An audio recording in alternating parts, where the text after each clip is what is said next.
আল্লাহর একটা নাম্বার আছে 222। রাতের 2টা, 2 রাকাত নামাজ, 2 ফোঁটা চোখের পানি। মোবাইলে নয়, যাই নামাজে কথা হবে আল্লাহর সাথে, প্রশান্ত হবে হৃদয়। কোরআন বলছে হাযা নাযীরুম মিনান নুযুরিল উলা, ইনি হলেন অন্য সতর্ককারীদের মতো একজন সতর্ককারী, তবে ইনি শেষ সতর্ককারী। আজিফাতিল আজিফা, কিয়ামত এসে গেছে। লাইসা লাহা মিন দুনিল্লাহি কাশিফা, আল্লাহ ছাড়া কেউ কিয়ামতকে আটকাতে পারবে না। আফামিন হাযাল হাদিসি তাজাবুন, তুমি কি এখনো তাজ্জুব হবে না, এখনো আশ্চর্য হবে না, এখনো অবাক হবে না? কিয়ামত এসে গেছে শুনেছো? তুমি ভূমিকম্পে ভয়ে থরথর করে কাঁপো, তুমি সুনামিতে ভয়ে ঘর থেকে সাইক্লোন সেন্টারে চলে যাও, তুমি আগুন দেখলে পালিয়ে যাও। কিয়ামতের কথা বলছি তোমাকে, তুমি কেন ভয় পাচ্ছ না? ওয়াতাদহাকুনা ওয়ালা তাবকুন, তুমি এখনো হাসতেছো, তোমার তো কান্নার কথা। তুমি কাঁদো, হাসি তুমি ফেলে দাও, রং তামাশা ভুলে যাও, ঠাট্টা মস্করা করিও না। কিয়ামত এসে গেছে। ওয়া আনতুম সামিদুন, তুমি উদাসীন, তুমি মজাক নিয়ে ব্যস্ত। না না না না, চলে এসেছে কিয়ামত। তাই আসুন, ওয়া আনিবু, ফিরে আসো, ইলা রব্বিকুম, রবের দিকে। অনেক দূরে চলে গেছো, অনেক দূরে, অনেক দূরে চলে গেছো। কতদিন রবের কাছে আসো নাই? আসো, ওয়া আনিবু ইলা রব্বিকুম, আসো রবের দিকে আসো। সাইরেন শোনার পরেও তুমি কি ফেরত আসবে না? তুমি ফেরত আসো। মৃত্যুর সংবাদ শোনার পরেও কি তুমি ফেরত আসবে না? তুমি ফেরত আসো। ওয়া আসলিমু লাহু, আত্মসমর্পণ করো রবের কাছে। মিন কাবলি আইয়াতিয়াকুমুল আযাবু, আযাব আসার আগে আসো। সুম্মা লা তুনসারুন, আযাব যদি চলে আসে কেউ তোমাকে বাঁচাতে পারবে না, কেউ তোমাকে বাঁচানোর জন্য থাকবে না। আসুন, গাউসিয়া কমিটি বাংলাদেশের পতাকা তোলে আসুন। কেন গাউসিয়া কমিটি কেন আমি করি? কারণ আমি জানি মৃত্যুর পরে যে সঙ্গী হয় সে হলো আসল সঙ্গী। ঠিক কিনা কথা বলে? মৃত্যুর আগে যে সঙ্গী হয় সেখানে স্বার্থ থাকতে পারে, কিন্তু মরার পরে যে আমার লাশটা গোসল করাবে, আমাকে কাফনটা পরাবে, আমাকে কবরে রাখবে, তার চেয়ে কে আপন আছে? আমি চিন্তা করি না আর আমার ছেলে মরণের পরে হয়তো থাকবে না, আমার মেয়ে শ্বশুর বাড়ি থেকে নাও আসতে পারে, আমার এলাকার মানুষ আমার জানাজায় নাও আসতে পারে, কিন্তু আমার গাউসিয়া কমিটি যদি শোনে জাইনুল আবেদিন পড়ে আছে অমুক জায়গায়, জয়নুল আবেদিনের লাশ পড়ে আছে অমুক জায়গায়, গাউসিয়া কমিটি বাংলাদেশের ভাইয়েরা নিয়ে আসবে কাঁধে করে, গোসল করাবে, কাফন পরাবে, কবর দেবে। এটা আমি দেখেছি প্রমাণ বারবার। তাই আমি গাউসিয়া কমিটিকে ভালোবাসি। আল্লাহ পাক আজকের মাহফিলকে কবুল করুক। অন্য সতর্ককারীরা আদম থেকে ঈসা আলাইহিস সালাম পর্যন্ত নবীরা সতর্ক করেছেন, সতর্ক শুনে নাই, সাথে সাথে আযাব এসেছে। কওমে লূত আলাইহিস সালামের বংশধর যারা লূত আলাইহিস সালামের উম্মত, যারা কি করত? এই যে কিছুদিন আগে আমাদের দেশে শরীফার গল্প, কথা কনের সময় ভালো মতো কইবেন, বাঁচলে বীরের মতো বাঁচেন, মরলে বিলের মতো মরি যান। ঠিক কিনা কথা বলেন? বাঁচলে বীরের মতো বাঁচেন, মরলে বীরের মতো মরেন। হক কথা বলতে দ্বিধাবোধ করবেন না।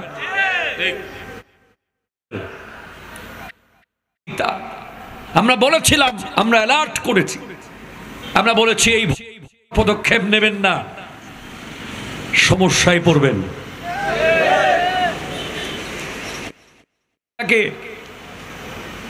যারা নবী সতর্ক করার পরেও করে গেছে, কওমে লূত, তাদেরকে করে দিয়েছে আল্লাহ। তাদের জমিন কালো কালো হয়ে গেছে। বাগদাদের, ইরাকের ওই এলাকায় আপনি গেলে দেখবেন ওখানে আর কোনোদিন কোনো গাছ জন্ম লাভ করে নাই। আমার নবী সাহাবায়ে কেরামকে নিয়ে যাওয়ার সময় ওনাদেরকে বলেন যে তোমরা মাথার উপরে চাদর দিয়ে দাও। সাহাবায়ে কেরাম মাথায় চাদর দিয়েছেন, বলে চেহারা লুকিয়ে লুকিয়ে গিয়েছেন, কারণ এই এলাকা গজবের এলাকা। সালেহ আলাইহিস সালামের উম্মত, সালেহ আলাইহিস সালামের সাথে বেয়াদবি না। ওনার উটনি, ওনার উম্মতেরা বলেছিলেন যদি আপনি নবী হন, এখন পাহাড় থেকে একটা সন্তান বা উটনি নামান দেখি। সালেহ আলাইহিস সালাম দোয়া করেছিলেন, আল্লাহ জান্নাত থেকে একটা উটনি পাঠিয়েছিলেন। ওই উটনির সাথে বেয়াদবি করেছে সালেহ আলাইহিস সালামের উম্মতেরা। আল্লাহ কঠিন আযাব দিয়েছে, তাদেরকে ধ্বংস করে দিয়েছে। এরপরে হযরতে মূসা আলাইহিস সালামের উম্মতেরা বেয়াদবি করেছে, শাস্তি এসেছে। দাউদ আলাইহিস সালামের উম্মত বেয়াদবি করেছে, সাথে সাথে শাস্তি। কেউ বানর হয়ে গেছে, কারো গায়ে পাথর পড়েছে, কেউ মাটি দুই ভাগ হয়ে ঢুকে গেছে। কিন্তু আমার নবী, আমার নবীর উম্মতেরা আমার নবীকে নিজের বাড়ি থেকে বের করে দিয়েছে। ঠিক কিনা বলেন না? নবীজিকে হাঁটতে দেয় নাই, চলতে দেয় নাই, বসতে দেয় নাই, খাইতে দেয় নাই, বলতে দেয় নাই। নিজের মায়ের বাড়ি থেকে বের করে দিয়েছে, নিজের বাবার বাড়ি থেকে বের করে দিয়েছে। আমার নবীকে 3 বছর শিয়াবে আবি তালিব পাহাড়ে বন্দি করেছে। আমার নবীকে তায়েফে পাথর মেরে রক্তাক্ত করেছে। এরপরেও আযাব আসে নাই। কেন? কারণ অন্য কেউ রাহমাতাল লিল আলামিন নন, আমার নবী রাহমাতাল লিল আলামিন। একটু জোরে বলেন না ভাই সুবহানাল্লাহ। আপনি শুনেন, কারেন্ট এই মুহূর্তে যেটা চলছে বাংলাদেশে, মুসলমানের হাতে কোনোদিন কোন আঘাতপ্রাপ্ত হবে, মুসলমান কোন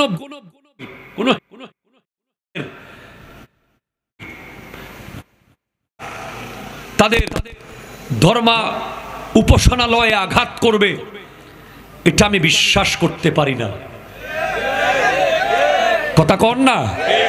কারণ আমি আমার নবীর জীবনী পড়েছি। যারা কোনো মসজিদে হাত কোন মন্দিরে করে, কোন মাজারে করে, কোন ধর্মীয় উপাসনালয়ে, ধর্মীয় স্থাপনায় করে আঘাত করে, এরা কোন ধর্মের হতে পারে না। এরা শুধুই, ঠিক কিনা কথা বলেন? হাত তুলে বলেন ঠিক কিনা বলেন? এদের পরিচয় শুধু, এরা না মুসলিম। প্রত্যেক ধর্মেই অন্য ধর্মের প্রতি শ্রদ্ধার কথা আছে, আছে না নাই বলেন না? আমি আপনাদের একটা ঘটনা বলি। আসেন আপনারা, আসেন আমার সাথে, আসেননি ভাই? কিছুদিন আগে একটা বিশ্বে একটা ওয়ার্ল্ড ক্লাস ইসলামিক স্টেট, এরকম একটা দম্পতিকে আটকাইছে। আটকায়া কয়, বলেন আপনি মুসলিম না অন্য কিছু? বলে আমি মুসলিম। ওই খ্রিস্টান দম্পতি, পুরুষটা বল, স্বামী বলতেছে আমি মুসলিম। ঠিক আছে, আপনি কোরআন শরীফ থেকে দুইটা আয়াত পড়েন তো। সে বাইবেল থেকে পড়ে দিছে। এখন ওই আয়াত তাকে ছেড়ে দিছে। বিবি বলতেছে, কিরে তুমি যে মুসলিম বললা, সে কিছু করলো না, এরপর তুমি বাইবেল থেকে পড়ে দিলা, সে কোরআন শরীফ মনে করলো। তখন ওই বলছিল সে নিজে কোনোদিন কোরআন শরীফ পড়ে নাই। সে যদি কোরআন শরীফ পড়তো, তাহলে অন্য একটা ধর্মের মানুষকে আটকিয়ে